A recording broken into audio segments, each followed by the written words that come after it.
નમસ્કાર મિત્રો, state news ગુજરાતમાં આપનું સ્વાગત છે। બુઢા અમરનાથ આ પ્રાચીન બુઢા અમરનાથ શિવ મંદિર પૂંછ જિલ્લાની મંડી રાજપરા ગામે સ્થિત છે। પૂંછ શહેરથી લગભગ 23 થી 25 કિલોમીટર અને જમ્મુથી લગભગ 244 કિલોમીટર દૂર થાય છે। મંદિર પૂર્વસ્થ નદીના તટ પર આવેલું છે। આસપાસની પર્વતમાળાઓ અને વૃક્ષ વિવિધ વનસ્પતિઓથી છવાયેલ સ્થળ ખૂબ જ આનંદપ્રદ અને ઠંડુ વાતાવરણ ધરાવે છે। ધાર્મિક દ્રષ્ટિએ અહીં ભગવાન શિવે માતા પાર્વતીની અમર કથાનું વર્ણન કર્યું હોવાનું માનવામાં આવે છે, જે પછી અમરનાથ મહાદેવ સુધીનું વર્ણન કહેવાય છે।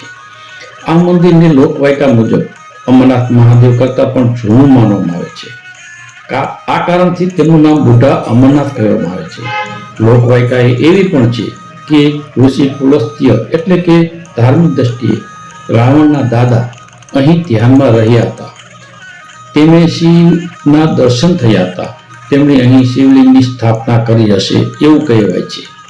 એક લોકવાયકા એવી પણ છે કે એક સંતને સપનામાં શિવ દેખાયા હતા અને શિવલિંગ જમીનમાંથી બહાર કાઢવામાં આવ્યું અને આ રીતે મંદિરનું પુનઃ સ્થાપિત થયું। કહેવાય છે કે અમરનાથ મહાદેવને દર્શન યાત્રા પહેલા બુઢા અમરનાથ થઈને જવું જોઈએ એવું અનુમાન વ્યક્ત કરવામાં આવે છે।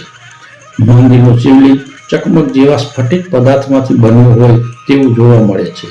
આ મંદિર ફરતા ભવ્ય ચતુર્દ્વાર છે, જે ઉત્તર, દક્ષિણ, પૂર્વ, પશ્ચિમનું પ્રતિનિધિત્વ કરે છે। અહીં બધા વર્ણો માટે દરવાજા ખુલ્લા છે। પહેલા અહીં 4 પવિત્ર ઝરણાઓ હતા। હાલમાં 3ના પાણી ચોથા એકમાં વાળવામાં આવ્યું છે, જ્યાં ઋષિઓ સ્નાન કરીને મંદિર પ્રવેશ કરે છે। જ્યાં યાત્રીઓ સ્નાન કરી અને પછી મંદિરમાં પ્રવેશ કરે છે।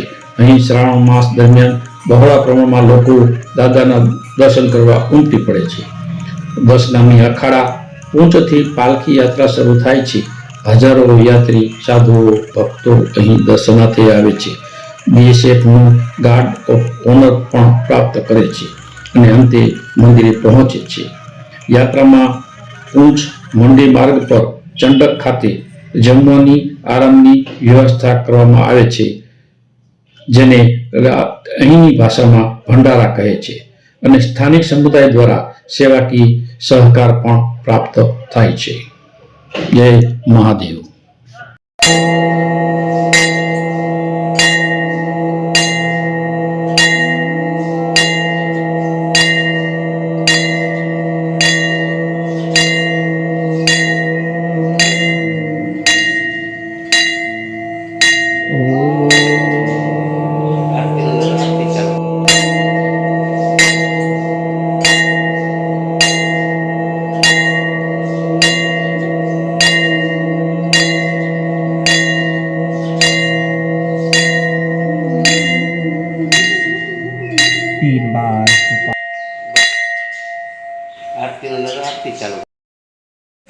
નમસ્કાર, મહેશ ભટ્ટ,